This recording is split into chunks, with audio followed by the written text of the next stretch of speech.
Pattern सा दिखता है। भारत का एविएशन सेक्टर आप देखें तो खासकर छोटे शहरों में टूरिस्ट रूट्स पर बहुत तेजी से बढ़ रहा है। हाँ, ये तो है। तो सवाल ये उठता है और इन स्रोतों में ये चिंता जताई गई है कि क्या सुरक्षा के नियम और उनकी जो निगरानी है वो इस रफ्तार के साथ चल पा रही है। खासकर ये जो ऊंचाई वाले इलाके हैं वहां हेलीकॉप्टर चलाना या फिर जो थोड़े पुराने विमान इस्तेमाल हो रहे हैं उनको लेकर ये चिंताएं ज्यादा हैं। तो इन स्रोतों में क्या कोई सीधा कनेक्शन बताया गया है इन दोनों हादसों के बीच, या ये बस एक दुखद इत्तेफाक है कि इतने कम समय में हुए? देखिए, इन दस्तावेजों के हिसाब से कोई सीधा ऑपरेशनल लिंक या कोई साजिश जैसी बात तो नहीं है, लेकिन ये दोनों घटनाएं अपनी अपनी तरह से एक ही बड़े मुद्दे की तरफ ध्यान खींचती हैं। वो क्या है? वो है हमारे आसमान की सुरक्षा का पूरा सिस्टम, उसका ताना बाना।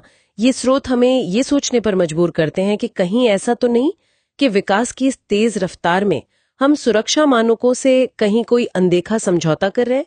और दोनों ही मामलों में जो पीड़ित परिवार है उनके लिए न्याय और पूरी सच्चाई का सामना आना वो एक लंबा इंतजार लग रहा है, जैसा अक्सर ऐसे हादसों के बाद होता है। हाँ, ये सचमुच दिल दुखाने वाली बात है। ये स्रोत हमें याद दिलाते हैं उन सपनों की जो इन उड़ानों के साथ खो गए। किसी का लंदन जाने का सपना था, किसी का 4 धाम यात्रा पूरी करने का अरमान, सब कुछ एक पल में खत्म हो गया। ये वाकई सोचने पर मजबूर करता है कि आगे ऐसी त्रासदियों को रोकने के लिए क्या जो अभी हो रहा है वो काफी है। बिल्कुल, ये घटनाएं हमें याद दिलाती हैं कि आसमान जितना खुला है उतना ही नाजुक भी हो सकता है।